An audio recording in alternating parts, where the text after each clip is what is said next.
Before we get into the show, I have a big announcement to make. The Run It Down show is now going to be hosted exclusively on the Yassuo channel, my channel. We're going to keep exclusive segments and exclusive parts of the episode for the 100 Thieves Esports channel as a bonus. I think it's going to be fantastic. I'm really excited for the future, and I hope you guys enjoy. Now let's get on with the show.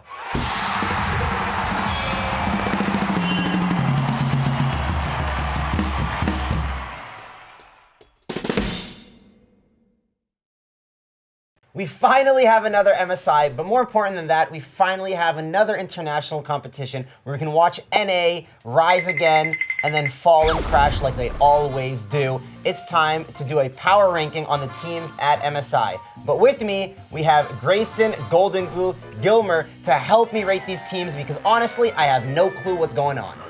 Welcome to the show. Thanks for having me, Mo. Good to be here. All right, well, let's get right into it.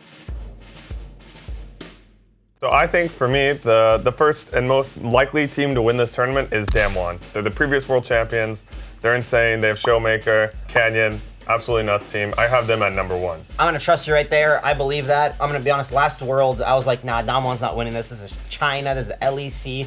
I got burnt, lost a lot of money too. So I'm with you there. Damwon all the way, number 1. And number 2, I'm just gonna say it right now, if they're not number 1, they're number 2, RNG. This team is absolutely cracked as well. They're clearly ahead of the meta and on meta. You know, you see these teams that are like not willing to pick the Rumble and the Morgana and these certain picks, but if you leave it open, they will pick it and they're gonna destroy you with it. So I think it's no question that RNG's in second. Yeah, I think also the coolest thing about what they did is that they had Jiahu go from top to mid in the middle of the tournament and pull in a different player for top. And then he just roll swaps back to mid, goes like 5-6-0 on Rise, just slaughtering kids. That's literally just like flexing on them. Yeah. And I love to see it. I didn't even know that happened, but that's sick. I'm not gonna lie. I'm gonna have to watch more MSI. I think third place goes to Mad Lions. That's from my perspective. Their bot lane has been like really performing. Yeah, so Mad Lion is currently 3-1. I see a lot of people ranking PSG Talon over them, and that's like where it really is. It's like C9, PSG Talon, Mad Lions. Who's in third place? I think it goes to Mad Lions. I think people are disrespecting the LEC a little too much. I think Mad Lions have already proven a lot, and I think their team is fantastic, not only their bot lane, but I think Elyoya is a beast in himself. So for the fourth place, this is a tough one, and I'm not gonna lie, I'm not gonna make a lot of people happy here. Hey, sorry to your boy Jack, but I'm putting PSG Talon there. I'd love to put C9 higher, I really would, but I'm gonna be honest, after that first game, Blabber flash smiting that crab, I lost a lot of faith. Like, that was some crazy I think the nerves are there. I think, if anything, the tilt might be there now. But PSG Talon definitely has reasons for people to put them in the higher rankings. I don't think they deserve to be higher than Mad Lions, but I do think they deserve to be higher than C9. What do you think? Yeah, I agree. I think C9, from their early performances, you really can't rate them that highly. Well, since we've already put Mad Lions in third and PSG Talon in fourth, I think it's pretty clear we're going to put in fifth. We're going to put Cloud9. I definitely think this team has some strengths. I think they have some potential. You know, they have some insane players. They have an insane roster. One of my favorite NA rosters we've ever sent out to international competition. It's a shame the start to the tournament that they have had, but I'm not going to lose complete faith in them. I do think they're a good team. They can bounce back, and regardless, I think they're better than all the other teams. I have a counterpoint. I think DFM is fifth, and I think Cloud9 is sixth. From watching DFM play against Damwon, almost taking out Damwon, getting nearly triple inhibitors on Damwon, the best team at the tournament, and when they played Cloud9, you know, yeah, but we're kind of into that scuttle, but they still played a pretty clean game and was able to take down C9. So I actually have DFM above C9. I've been really impressed with how they're playing. So even though they only have one win, I still actually think that they are the better team. I'm hoping Cloud9 picks it up. Definitely if Cloud9's playing to their potential, they should be better.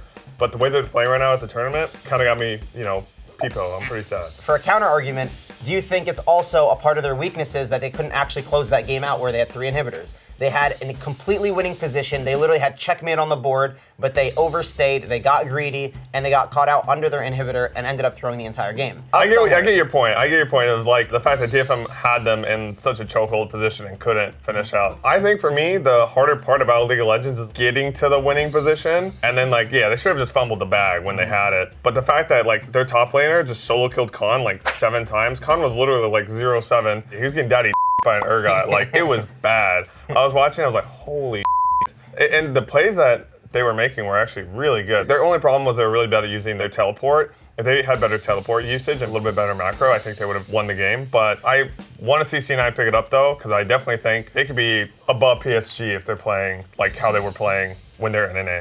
Definitely agree with that. I think, I believe GoldenGlue, and I believe that Cloud9 can be put lower than Detonation Focus Me. More so because he's probably watched 8 times the MSI games I have, and this guy does VOD reviews on it. So I trust his opinion a little more than mine. Don't have that much of an ego. And yeah, I agree with you. All right. I'm sorry, Jack. Forgive me. Hey, and once Nate shot fires you got no home in C9, just so you know. You lost that place. Take it back. Cut the tape. I think 7th place here goes to Pinta G on net. They're the first Australian team to ever make it out of the first stage of an international tournament, so I'm happy to see that. They've got some interesting picks. They played the Fiddlesticks in the jungle. They played Lisa in mid. It's kind of close. This is kind of a toss-up, but that's who I'd give it to. Yeah, especially after NA robbed like half of Oceania. Like, they're still doing well for themselves, so good for you guys over there. Yeah, it's pretty funny that they lose their like regional tournament and then they make it out of like groups. Maybe we just need to kick the LCS. Who knows? Maybe that's don't do that, man. We're already down bad. Like, come on. Yeah, that would also get me out of a job. So let's not do that. In 8th place, we have Pain Gaming. Basically, I'm putting Pain in 8th because I haven't watched much MSI, and I know BRTT's on that team. Brazil's gonna get mad at me if I don't. So Pain is in 8th place. Now, do you want to give an actual reason they're in 8th? I think you hit right on the nail. Beautifully said, and they do have BRTT. He has a lot of fans. And he's better than Doublelift, make that known, okay? That's been a thing.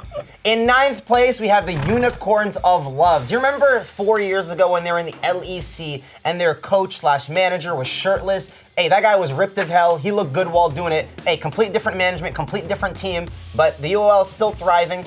Not that thriving because clearly they're in 9th place here, but hey, they're doing better than the Istanbul Wildcats and the other team there, so. They just need a new shirtless manager with a unicorn. Romain, dude, he's just legendary, actually. That's so funny that's the brand, It's like your manager who just didn't wear a shirt. Dude, I swear, that's like the biggest thing I remember UOL from. It's like that, and then picking like LeBlanc into Bjergsen Zerath or whatever it was. That was PoE, right? Yeah, that's PoE back in the day. Back in the day. But yeah, honestly, guys, we don't have much reasoning as to the bottom tier teams. We have reasoning for the top tier teams. The bottom two tiers kind of just follow in. And, that's our opinion. Not the best reasoning, but it is what it is. Shirtless guy beat up the other teams. So we're going to put the Istanbul Wildcats at 10th.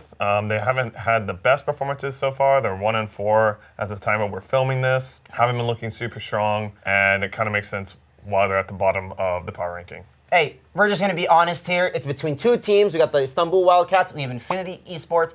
Dude, Infinity literally lost to NA, the only team in the tournament. It's kind of embarrassing, I'm going to be honest. I'm from NA, so that's why they're in 11th, and that's why the Wildcats are in 10th. You don't need to sugarcoat it. Yeah.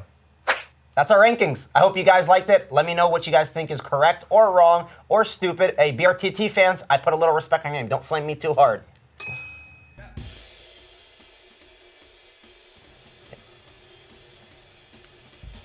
Sorry, eye contact's hard. It's been too long. Yeah. Dude, Grayson looks at me and I'm just like, I'm not trying to look away. It's like, I don't know what to say. I'll just look at you. You say something. You're the talker, not me. Nah, you're doing good. You're doing good. Well,